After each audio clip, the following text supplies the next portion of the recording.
Hello dear friends, welcome to IT Info Academy. ഇന്ന് നമ്മൾ discuss ചെയ്യാൻ പോകുന്നത് DHCP എന്ന പ്രോട്ടോക്കോളിനെ കുറിച്ചിട്ടാണ്. DHCP അല്ലെങ്കിൽ dynamic host configuration protocol. Okay, നമുക്കൊരു നെറ്റ്വർക്കിൽ കമ്പ്യൂട്ടറിൽ വർക്ക് ചെയ്യണമെങ്കിൽ IP അഡ്രസ് ആവശ്യമാണെന്ന് അറിയാം.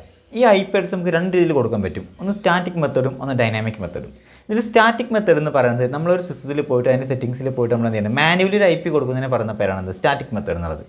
അപ്പോൾ ഇതൊരു ചെറിയ നെറ്റ്വർക്ക് ആണെങ്കിൽ 10 കമ്പ്യൂട്ടർ അല്ലെങ്കിൽ 20 കമ്പ്യൂട്ടർ അങ്ങനെ ചെറിയ നെറ്റ്വർക്ക് ആണെങ്കിൽ നമുക്കിത് പെട്ടെന്ന് സിമ്പിളായിട്ട് ചെയ്യാൻ പറ്റും. പക്ഷേ ഒരു ലാർജ് നെറ്റ്വർക്കാണ് അല്ലെങ്കിൽ 100 കണക്കിന് കമ്പ്യൂട്ടേഴ്സ് ഉള്ള ഒരു വലിയ നെറ്റ്വർക്ക് ആണെങ്കിൽ എല്ലാ കമ്പ്യൂട്ടറിലും IP അഡ്രസ് കൊടുത്തു വരുന്നുള്ള പെട്ടെന്ന് നടക്കുന്ന ഒരു കാര്യമില്ല, പെട്ടെന്ന് പോസിബിൾ ആയിട്ടുള്ളൊരു കാര്യമില്ല. ഇത്തരം സാഹചര്യങ്ങളിൽ നമ്മൾ യൂസ് ചെയ്യുന്ന DHCP എന്ന പ്രോട്ടോക്കോൾ. ഇതിനെ നമ്മൾ എന്ത് ചെയ്യുന്നു, ഒരു DHCP സെർവർ കോൺഫിഗർ ചെയ്ത് വെക്കുന്നു, അല്ലെങ്കിൽ നമ്മുടെ നോർമലി യൂസ് ചെയ്യുന്ന മോഡംസ്. ഓക്കെ, ഈ മോഡം അല്ലെങ്കിൽ DHCP സെർവറിൽ നിന്ന് എന്ത് ചെയ്യും, ആ നെറ്റ്വർക്കിലേക്ക് കണക്റ്റഡ് ആയിട്ടുള്ള എല്ലാ കമ്പ്യൂട്ടർക്കും ആവശ്യമായിട്ടുള്ള IP അഡ്രസ് ഓട്ടോമാറ്റിക്കലി കൊടുക്കുന്നു. അപ്പോൾ ഒരു അഡ്മിനിസ്ട്രേറ്റർക്ക്, ഒരു നെറ്റ്വർക്ക് ടെക്നീഷ്യൻ എന്തിൻ്റെ ആവശ്യമില്ല, എല്ലാ കമ്പ്യൂട്ടറിലും പോയിട്ട് IP അഡ്രസ് മാനുവലി കൊടുക്കേണ്ട ആവശ്യം വരുന്നില്ല. എല്ലാവർക്കും ഇവിടെ IP അഡ്രസ് സെർവറോ അല്ലെങ്കിൽ മോഡത്തിന് എന്ത് ചെയ്യും, ഓട്ടോമാറ്റിക്കലി വരും. അതിനുവേണ്ടി യൂസ് ചെയ്യുന്ന പ്രോട്ടോക്കോളാണ് DHCP എന്നുള്ളത്. ഇതുപോലെ കൂടുതൽ വീഡിയോസിനായി നമ്മുടെ ചാനൽ സബ്സ്ക്രൈബ് ചെയ്യുക. Thank you.